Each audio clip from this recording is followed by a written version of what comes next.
Wednesday, April 17. This is the news on PBCJ. I am Simone Absalom. Prime Minister Andrew Holness has signaled that the government is ready to declare other communities zones of special operations. We have reached a point where we believe that we have perfected the operations of the zones of special operations, and that we are now ready to declare other communities zones of special operations. He made the comment as lawmakers debated the extension of the ZOZOs in Mount Salem, St. James, and the West Kingston community of Denhamtown in Gordon House yesterday. Noting that the funding has already been provided in the budget, Holness indicated that the issue being worked through is how to deploy members of the security forces without depriving communities where they are needed. The only challenge that we have now would be to manage these areas and at the same time manage the requests that are being made to keep presence in areas such as St. James and Westmoreland, Hanover, Augustown, and South St. Andrew. So we are working out the manpower allocation so that we in no way deprive any area of the presence. So that is the only issue that has kind of prevented us from declaring zones earlier. Holness also said there is no doubt the Mount Salem and Denhamtown ZOZOs had been successful, with a significant reduction in murders and other serious crimes. The employed labor force increased by 2.2%, with an increase in female employment 3.5%, more than twice that of males at 1.4%. That's according to the Statistical Institute of Jamaica, Statin. The entity is also reporting another record low for the country's unemployment rate, which stood at 8% at the end of January this year. This represents a reduction of 1.6 percentage points when compared to the 9.6% unemployment rate in January 2018. The labor market in real estate, renting and business activities industry has accounted for much of the increase in employment during the past 12 months. And this was disclosed by Director General of Statin, Carol Coy, during a press conference to release the March 2019 Consumer Price Index and January 2019 Labor Force Survey at the agency's office in St. Andrew on Tuesday. Ms. Coy also noted that the largest increases in female employment were in real estate, renting, and business activities and hotel and restaurant services. On the other hand, the increase in male employment was largest among the groups of public administration and defense and compulsory social security by 3,800. Wholesale and retail repair of motor vehicle and equipment by 3,500, and real estate, renting, and business activities by 3,100. 8 residents of Kingston and St. Andrew have sued 3 government entities for damages over the March 2015 Riverton Fire. They claim breaches of their constitutional rights after they suffered a range of illness related to the Riverton Fire that blanketed the corporate area.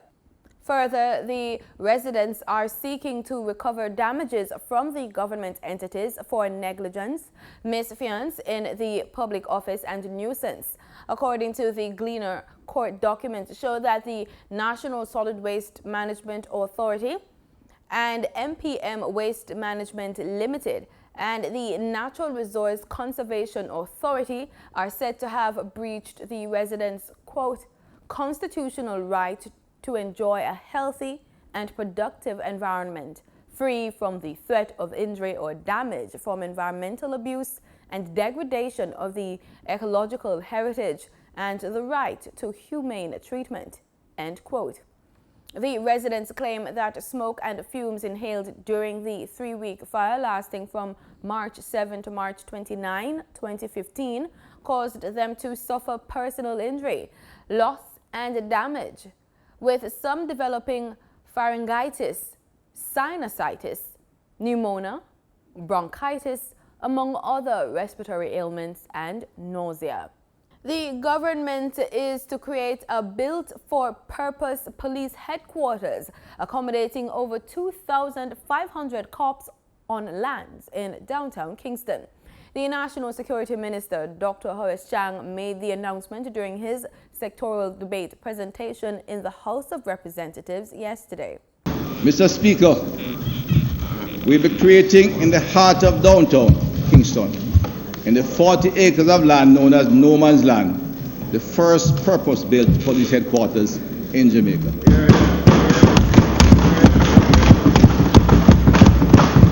This facility will host some 2,500 police officers.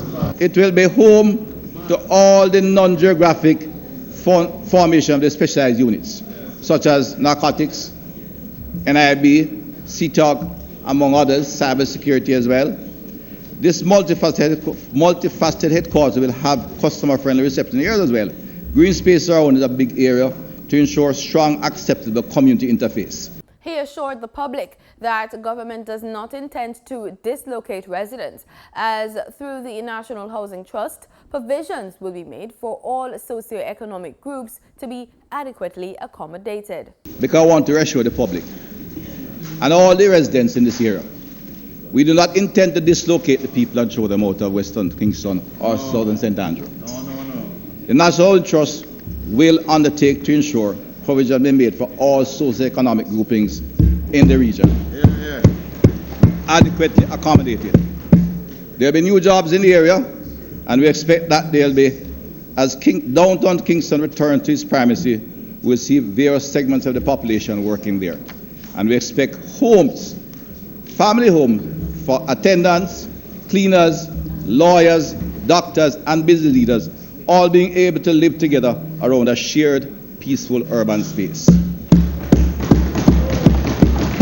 He said that it will be a signature activity and a seminal mark of government's commitment to bringing the vision of a new Jamaica to pass. Anne-Marie Teresa Vaz. Newly elected Member of Parliament for Portland Eastern, Anne-Marie Vaz, was sworn in Tuesday afternoon during the sitting of the House of Representatives. Vaz will now be the 17th woman in the current Parliament and the second to sit with her husband at the same time in Gordon House. I, Anne-Marie Teresa Vaz, do solemnly, sincerely and truly declare and affirm that I will be faithful and bear true allegiance to Jamaica, that I will uphold and defend the Constitution and laws of Jamaica, and that I will conscientiously and impartially discharge my responsibilities to the people of Jamaica. So help me God.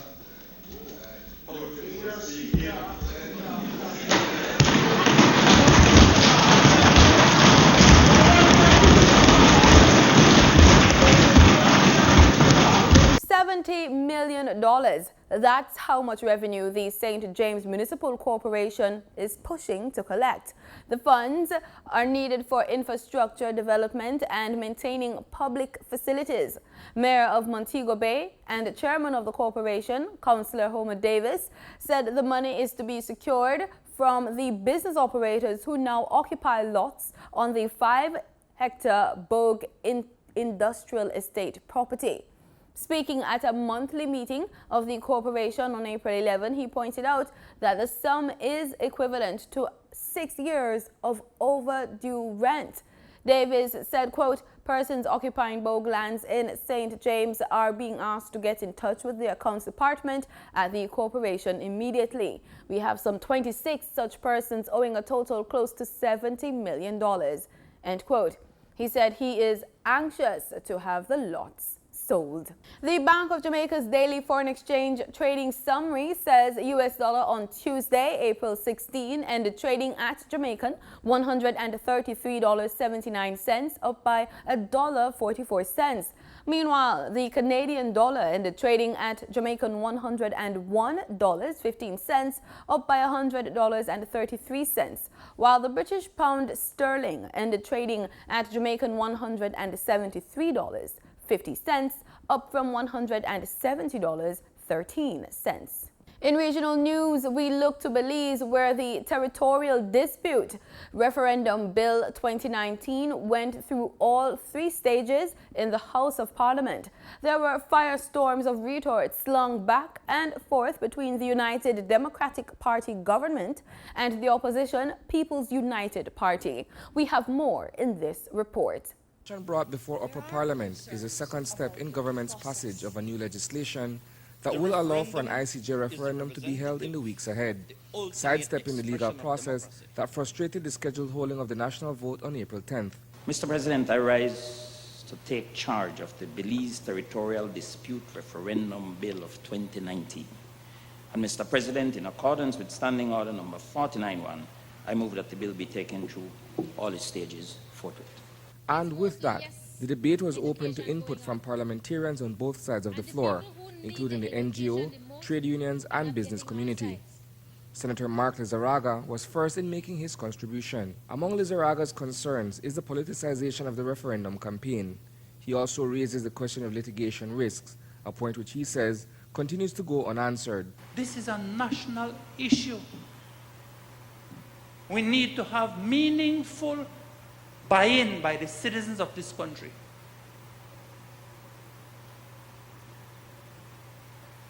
What are the risks of losing? And discuss them, man. What are the risks of really saying no? I'm not fearmonger. And not tell me that if we go to the ICJ, the people and stop coming at the Chickabul and destroy the forest. Because that will never happen just because of a court judgment. We need to protect our borders. Let's get it right. This is an opportunity. The law will pass. We have mentioned our concerns about the law. But hit the pause and give the process, give the legal process a chance to work. Stop with this business of trying to legislate and wiggle your way out of trouble. Opposition Senator Eamon Courtney, during his presentation, also raised salient points in respect of the bill that has come before the Senate by putting forward that there was no need for a new legislation in the first place. The Referendum Act, as it currently exists, is well capable, with some amendments, of authorizing the holding of the referendum. There was therefore no need for us to come with a special purpose bill in order to have the referendum. Still in Belize, the Ministry of National Security has issued a statement condemning the actions of the Guatemalan armed forces in an incident yesterday where they intercepted members of the Belize Coast Guard as they were traversing up the Sarstoon River. The entrance to the river, the Guatemalan Belize, and to see these 2 boats just audaciously, or what we say in a Belize Creole, we say facey, came all the way across and now lingering in clearly what is Belizean territory. Folks, what we're looking at in front of us is the Sarstoon Island. And as I was trying to explain when we were approaching, that it has the river forks, but this is clearly Belizean territory. And as we can see, this is what I consider to be menacing. This is provocation, and this is what Guatemala. This is how Guatemala wants to pursue their claim by bullying us.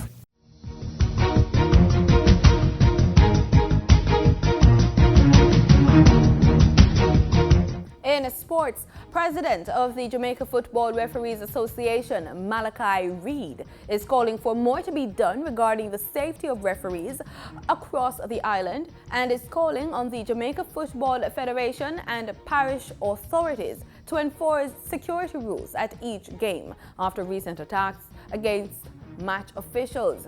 Reed believes the local governing body needs to address the acts of violence being dished out to referees and their assistants, and is imploring the authorities to be proactive in handling potential threats.